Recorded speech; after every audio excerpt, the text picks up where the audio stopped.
Bismillahirrahmanirrahim. Assalamualaikum warahmatullahi wabarakatuh.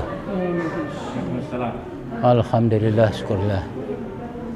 Puji syukur mari kita panjatkan kehadirat Allah Subhanahu wa taala atas segala rahmat, taufik, hidayah dan hinayahnya yang diberikan kepada kita. Dapatlah kita hadir di masjid ini, Masjid Jamiatul Khair, Malengkeri, Makassar, Sulawesi Selatan. Allahumma salli ala Muhammad wa ala ali Muhammad. Kita kembali di kajian Al-Quran secara tafsiriyah. Kali ini kita bahas tentang surah Al-Furqan di ayat 1 sampai dengan 6 secara tafsiriyah. Namun sebelumnya mari kita baca secara bersama-sama ayat yang akan kita bahas. A'udzu billahi minasy syaithanir rajim.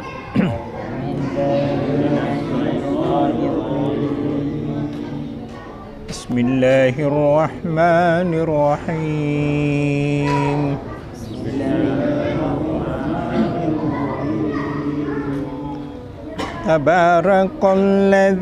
Tabarakalladzi nazzalal furqan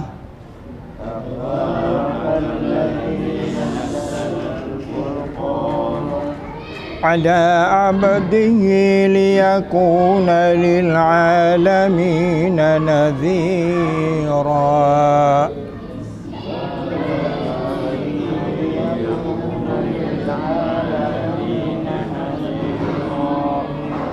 Alladzi lahu mulku samawati wal ard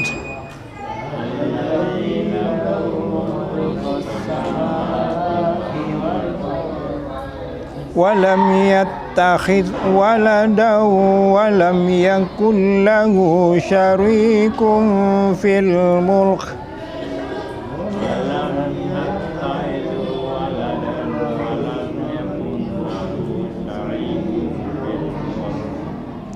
wa khalaqa kulla syai'in faqaddarahu taqdira.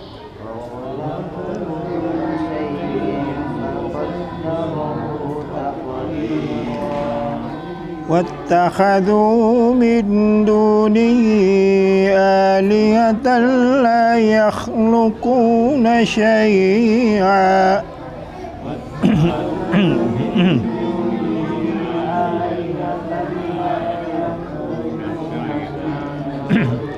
وهم يخلقون ولا يملكون لأنفسهم ضرا ولا نفعا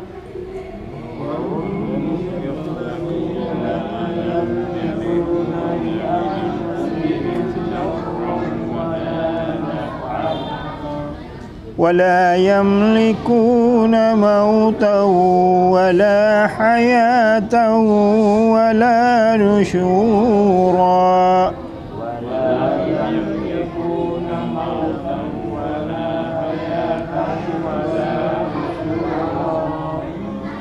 وقال الذين كفروا إن هذا إلا إفك افتراه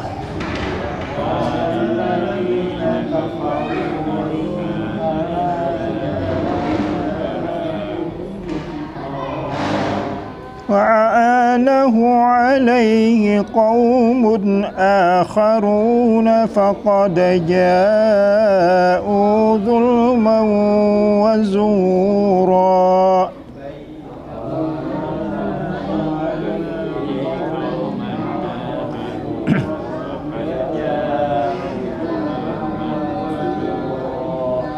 وقالوا أساطير الأولين اكتتبها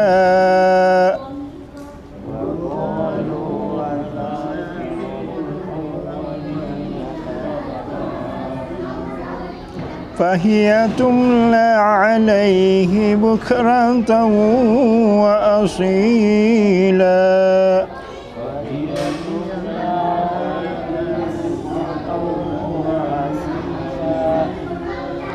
قل أنزله الذي يعلم السر في السماوات والأرض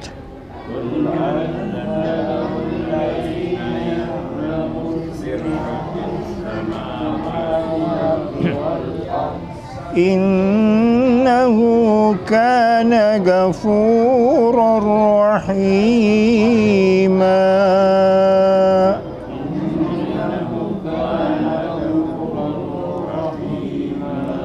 صدق الله العظيم.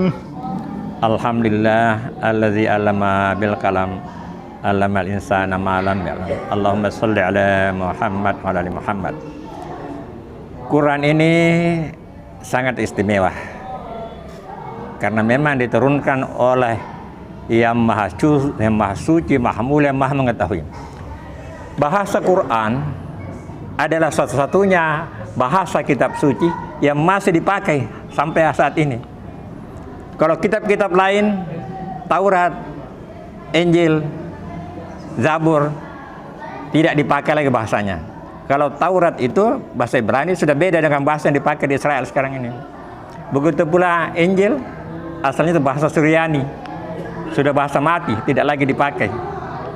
Ada terjemahan sekarang itu sebenarnya itu dari bahasa Yunani, sementara Isa bukan dari Yunani, jadi tidak ada aslinya. Begitu pula kitab-kitab Buddha, Hindu itu dia memakai bahasa Sanskerta yang juga tidak dipakai lagi. Kalau bahasa Arab masih dipakai, yaitu bahasa Pusah. Bahasa Pusah itu bahasa standar. Ya, itulah bahasa resmi televisi, media, bahasa resmi koran, bahasa resmi pertemuan-pertemuan. Tetapi masing-masing negara itu dia memiliki bahasa dialeknya berbeda. Itu di jamiah, jadi bahasa pasar ada. Tetapi kalau mereka berbahasa resmi memakai bahasa Pusah, bahasa Quran, bahasa hadis. Jadi ini keistimewaan daripada salah satu keistimewaan Al-Quran adalah karena asli. Di sini diingatkan bahwa ini adalah peringatan bagi seluruh alam. Karena kita ketahui bahwa di zaman dahulu itu Nabi diutus berbeda-beda untuk kaumnya karena komunikasi masih terbatas. Ya. Jadi di Buddha itu saya baru mengetahui bahwa di Buddha itu juga Tuhannya esa. Tidak ada syarikat dan tidak diciptakan. Jadi sama dengan surah Al-Ikhlas sebenarnya. Tetapi pada kaum tertentu, ya. Hanya saja pengikutnya kemudian menyembah nabinya Siddhartha Gautama dipertuhankan. Jadi ada beberapa kaum karena mengkultuskan nabinya atau utusan itu akhirnya dipertuhankan. Padahal sejak dahulu la ilaha illallah. Tidak Tuhan selain Allah. Itu ajaran sejak dahulu. Ajaran Nabi Ibrahim, Musa, Daud dan seterusnya. Nabi-nabi itu tidak ada Tuhan selain Allah. La ilaha illallah. Yang beda-beda rasulnya. Tetapi turun Al-Quran di bawah Rasul Muhammad SAW. Ini seluruh alam. Jadi ini seluruh alam. Karena memang dipersiapkan untuk era kemajuan, untuk era digital. Ya, di mana tidak ada lagi batas antara wilayah, antara negara. Sudah gampang komunikasi dan itu. Jadi ini untuk seluruh Islam. Mengapa saat ini semakin banyak orang masuk Islam di Eropa, di Amerika, di Kanada, di Jepang? Kenapa? Karena sekarang sudah terbuka.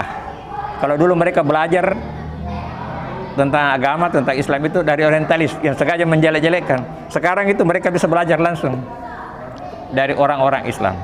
Nah sekarang seiring dengan kemajuan internet, maka di Inggris, di Jerman berlomba-lomba orang masuk Islam. Ya. Nah, di sini diingatkan bahwa mereka menyembah yang tidak bisa berbuat apa-apa, tidak bisa mendatangkan mudarat dan juga manfaat, tidak bisa menciptakan sesuatu pun. Diciptakan, mereka menyembah yang diciptakan, menyembah pembawa ajaran agamanya yang diciptakan. Ya. Diingatkan di sini. Ya. Jadi Quran ini mengajak kita untuk berpikir, menggunakan nalar kita menganalisa. Bagaimana mungkin seorang pembawa ajaran agama lalu dipertuhankan sementara dia sendiri adalah membawa risalah untuk kaumnya dari Allah Subhanahu wa taala. Kita bisa perdalam dalam pemaknaan tafsiriyah ini karena kita bukan ahli tafsir, tetapi kita tentu saja pernah membaca kajian-kajian yang akan memperdalam pengetahuan kita. Tetapi yang paling penting dari semua itu adalah bagaimana kita mengamalkannya. Saya kira cukup sekian. Assalamualaikum warahmatullahi wabarakatuh. Assalamualaikum warahmatullahi wabarakatuh. Ada yang perlu saya tanyakan di sini. Pembentukan Al-Quran itu kenapa bisa sampai dikatakan bahwa ini juz pertama surah Al-Baqarah, juz kedua ini surah Ali Imran, serta urutan-urutan yang lainnya itu, bagaimana siapa yang menyusunnya yang pertama-tama, Pak? Penyusunan pertama sampai dikatakan surah Al-Baqarah itu juz pertama, surah Ali Imran juz kedua. Nah, yang saya tanyakan di sini, yang menyusunnya itu siapa yang menyusunnya? Surah pertama, juz pertama sampai juz ke-30. Nah, itu. Oke, Assalamualaikum warahmatullahi wabarakatuh. Assalamualaikum warahmatullahi wabarakatuh. Kita sekarang mengkaji soal Al-Furqan, surah Al-Furqan. Dari awal sampai di ayat 6 ini adalah penciptaan Allah terhadap bumi dan langit untuk kehidupan dua makhluk, jin dan manusia. Jadi sudah diperingatkan kepada Muhammad bahwasanya penciptaan ini pasti akan ada tantangan. Di ayat berikut-berikut di belakang ini, disitulah mulai orang-orang kafir menuduh bahwa Quran itu adalah palsu, dibikin-bikin, bikinan Muhammad, lalu kemudian dibaca setiap pagi dan sore untuk memperpropagandakan kepada manusia yang lain atau umat-umatnya yang lain. Tapi di sisi itu, di sisi lain, bahwa disinilah kekuasaan Tuhan, bahwa walaupun begitu berdustanya atau begitu berbohongnya para orang-orang kafir, tapi di terakhir itu Allah mengatakan Ghafurur Rahima, Maha Pengampun dan Maha Penyayang. Disitulah disitulah membangkitkan gairah dan semangat kita untuk belajar bahwasanya setiap kesalahan dan kehilapan kita di akhirnya nanti kalau kita bertobat diampuni dan disayangi oleh Allah Subhanahu wa taala. Barangkali itu yang bisa saya sampaikan. Terima kasih. Assalamualaikum warahmatullahi wabarakatuh. Bismillahirrahmanirrahim. Assalamualaikum warahmatullahi wabarakatuh. Setiap Jumat kita melakukan kajian. Pak Ustaz selalu mengatakan menjelaskan mengenai lapasiyah dan tafsiriyah. Saya kira kalau lapas mungkin semua umat Islam di dunia mungkin sama, karena lapas-lapas di Al-Quran. Yang saya pertanyakan ini tafsiriyah, kemungkinan ada perbedaan. Ya, artinya kita sudah lihat di muka bumi ini beberapa organisasi Islam di dunia ini. Di Indonesia ini ada perbedaan pendapat. Bagaimana ini bisa menyatukan ini? Ada kitab tafsir yang dibuat ustaz ini, mubalik ini, apa ini? Di lain pihak ada dari organisasi lain. Beda dalam kehidupan sehari-hari, terutama dalam kehidupan kita sehari-hari. Bagaimana ini menyikapi hal-hal yang membedakan ini? Mungkin itu. Makasih. Assalamualaikum warahmatullahi wabarakatuh. Ya, Assalamualaikum warahmatullahi wabarakatuh. Berkaitan dengan pertanyaan Pak Aziz bahwa bagaimana susunan Al-Quran ini, maka ini sebenarnya susunannya ini sesuai dengan petunjuk Rasulullah. Jadi sahabat menghafal sekaligus mengetahui susunannya. Dan setiap tahun, khususnya bulan Ramadan itu Jibril turun untuk mengulangi lagi Rasulullah dan memberi petunjuk tentang penempatan surah tersebut. Dan menjelang Rasulullah meninggal itu 2 kali datang Jibril. Jadi semua sahabat yang menghafal mengetahui juga bahwa susunannya demikian. Jadi ini disusun berdasarkan petunjuk Rasulullah. Tapi saat itu belum dibukukan. Dan banyak yang menghafal, Tapi kemudian setelah Rasulullah berpulang dan Umar Abu Bakar sebagai khalifah, di situ banyak ada nabi palsu dan banyak yang menentang. Setelah Rasulullah tidak ada, akhirnya yang diperangi. Banyak hafiz yang meninggal. Khawatir. Nanti kalau meninggal hafiz ini, akhirnya dikumpulkanlah. Sejak Abu Bakar dikumpulkan. Tapi kemudian disempurnakan di zaman Utsman. Ya, makanya disebut ini Mushaf Utsmaniyah. Karena tulisannya itu beda tulisannya, tapi maknanya sama. Jadi huruf-huruf itu ada beda-beda hurufnya. Kemudian di waktunya zaman Utsman diseragamkan. Nah, itu. Dan dulu itu tidak ada barisnya Pak di Quran. Karena rata-rata orang Arab. Tapi begitu berkembang sampai ke negara-negara yang non Arab itu akhirnya kesulitan. Akhirnya dibuatlah barisnya. Nah, itu. Jadi di baris di belakang kan. Ya. Dan Quran itu yang disebut, mana yang disebut Quran? Ini kertas ini, tulisan ini. Di lisan, itulah Quran asli. Ini kopinya Quran Pak, ini kopinya yang asli situ. Kalamullah itu. Itulah. Makanya kan ada yang sekarang yang mempertentangkan dengan HP dengan ini. Di mana sebenarnya Quran itu? Apakah di sini atau di HP? Saat dibaca itulah Quran. Jadi dia berfungsi itu di saat dibaca. Jadi makanya disebut hafiz, dia memelihara itu. Karena kalau ada yang salah dibenarkan, karena seorang hafiz pun namanya manusia keterbatasan. Makanya 3 orang yang di belakang imam itu sebagusnya hafiz di situ. Sebaiknya.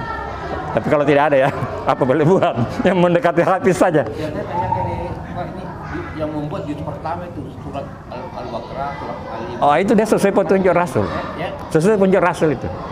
Rasulullah Muhammad SAW. Jadi sahabat hafal. Ya ini petunjuk Rasul. Nah, kenapa sekarang pertanyaan? Saya pernah ditanya, kenapa bukan Al-Alaq? Sementara itu yang pertama turun. Al-Alaq itu hanya 5 ayat. Hanya 5 ayat yang turun. Selengkapnya di waktu yang lain. Yang turun pertama utuh Al-Fatihah. Itulah surah yang utuh pertama turun. Itu yang ditempatkan di awal. Dan itu mencakup seluruh isi Quran. Tapi yang pertama turun itu bukan itu, Iqra dulu. Kenapa Iqra? Karena itu kata-kata yang paling penting. Baca, lihat. Seperti yang pertama dilakukan oleh manusia adalah qiraah sebenarnya. Ya, saya ulangi lagi. Saya pernah bertanya kepada seorang profesor, dokter.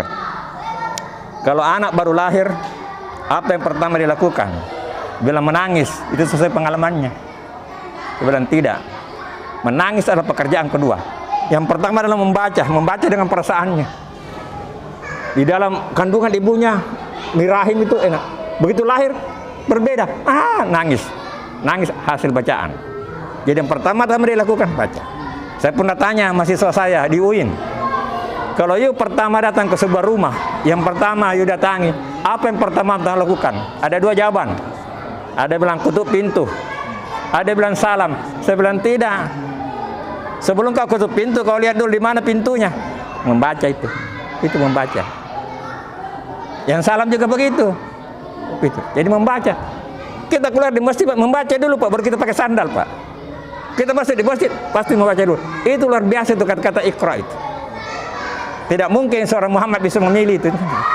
Jadi itu dulu, Iqra dulu. Kemudian barulah turun yang lain, termasuk Al-Fatihah itu baru turun di belakangan. Jadi membaca penting sekali. Katanya qiraah, kata dasarnya itu baca. Dan bacaannya itu ada 2. Bukan tilawah juga membaca Pak. Tapi kalau tilawah baca tulisan. Kalau Iqra itu qiraah, ada 2 bacaan Pak. Membaca tulisan dan membaca alam, membaca situasi itu. Jadi Quran, makanya bukan itu yang dorong utlu, bukan Iqra. Nah, itu ya. Jadi itu Pak ya. Nah, ini susunannya adalah sesuai dengan petunjuk Rasulullah. Dan itu sahabat hafal. Ya. Di Abu Bakar pertama, kemudian disempurnakan di Utsman.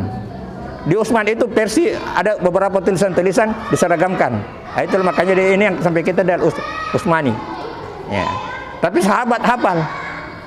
Jadi mereka tahu bahwa ini dulu, itu hafal. Ya.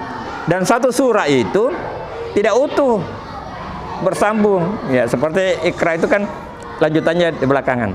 Yang utuh pertama turun adalah Al-Fatihah, itu utuh turun. Itulah disempatkan di awal. Itu. Ya. Jadi susunannya ini kalau kita coba buka Al-Baqarah, cari di tengah-tengahnya. Di situ di tengah-tengahnya disebut kaulah umat pertengahan di Al-Baqarah itu. Itu salah satu bukti bahwa ini susunannya ini bukan susunan random ya atau acak, tidak, tapi memang sistematis. Iya, sistematis. Ya, ini petunjuk. Ya, ini dari Rasulullah wahyu dengan dari Jibril itu sudah turun ayat sudah di. Makanya itu Rasulullah kalau menerima wahyu itu berat itu. Keringat apa semua, karena itu karena dia. Nah sekarang perbedaan Lapasiyah memang, makanya kita suruh Lapasiyah itu jangan terlalu jauh Pak. Tafsir memang beda-beda karena Quran ini ada dua macam Pak. Ada muhkamat jelas, orang tidak akan berbeda sih. Ada mutasabihah, mutasabihah samar-samar atau multi makna. Nah di sini banyak perbedaan ini. Ya, banyak perbedaan penafsiran ya.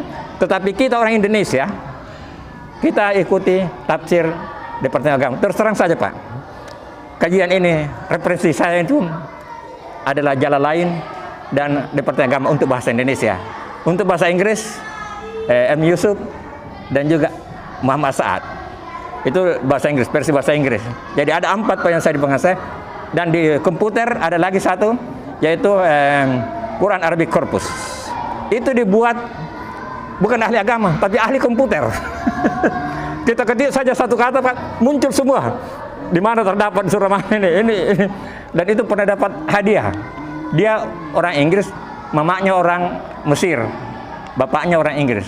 Itu yang buat Quran Arabic Corpus yang banyak dipakai di seluruh dunia itu Pak. Jadi di situ Pak, kita ketik saja satu kata saja kita cari, muncul semua di mana terdapat. Dan dibuat oleh seorang ahli komputer. Ya, itu. Tapi itulah petunjuk tadi bahwa memang beda-beda.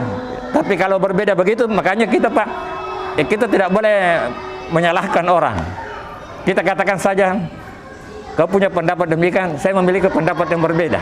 Kalau menyalahkan itu yang salah. Ya, jadi wajar itu pertanyaan. Dan nanti Allah akan menyempurnakan Pak. Artinya menjelaskan di akhir. Kalau dia salah, dia dapat 1. Kalau dia benar, dia dapat 2. Nah, makanya mufassirin itu pertanggungjawabannya kepada Allah Pak itu. Makanya itu oleh tim. Departemen Agama itu tim. Jadi tim yang membuat itu dari berbagai ahli itu dibuat itu. Dan sampai saat ini Pak masih itu yang kita pakai. Kecuali kalau ada revisi. Meskipun ada kritik juga tentang itu. Utamanya bukunya Pak Bakar ya. Ihdinas siratal mustaqim, tunjuki kami jalan lurus.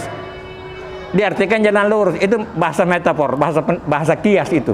Jalan lurus artinya jalannya orang-orang yang menegakkan aturan. Tapi kalau di bukunya tafsirnya Pak Bakri itu jalan Islam. Jalan Islam.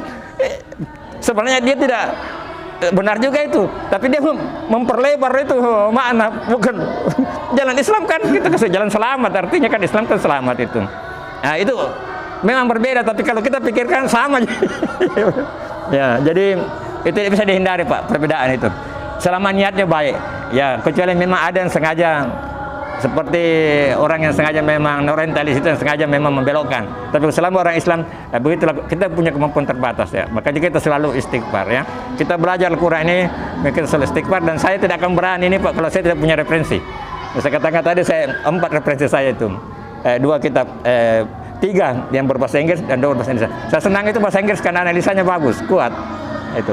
Jadi itu. Jadi saya tidak akan berani membawakan itu kalau saya tidak punya referensi karena saya bukan ahli. Ya. Nah ya, istilahnya saya seorang jurnalis ya, wartawan. Jurnalis itu katanya tidak pintar. Hanya dia dilatih untuk menyampaikan apa kata-kata orang pintar. Itu ya. Ya, itu. Ya, saya kira itu Pak Bail ingin tambahkan. Terima kasih Pak Bail. Assalamualaikum warahmatullahi wabarakatuh. Sedikit saya tambahkan mengenai bahasan kita. Tadi itu ada orang kafir, ya. Orang kafir kan itu pada umumnya tidak percaya apa yang datang kepada Nabi kita Muhammad SAW. Di sini memang sebenarnya Al-Quran itu diturunkan kepada orang pilihan, ya. Dan ternyata orang kafir itu tidak termasuk orang pilihan. Ya. Saya mau bacakan ayatnya ya. Saya di sini di surah Fatir ada di ayat 32. Summa awrasnal kitabal ladzina istafaina min ibadina faminhum dzalimun li nafsihi wa minhum muqtasid wa minhum salikul bil khairati bismillah dzalika huwal fadlul kabir. Nah, ini artinya ya. Kemudian kitab itu kami wariskan kepada orang-orang yang kami pilih. Ya, orang-orang yang dipilih di antara hamba-hamba kami. Ini Allah yang mengatakan. Lalu di antara mereka ada yang menzolimi diri sendiri. Itu mungkin orang kafir itu ya.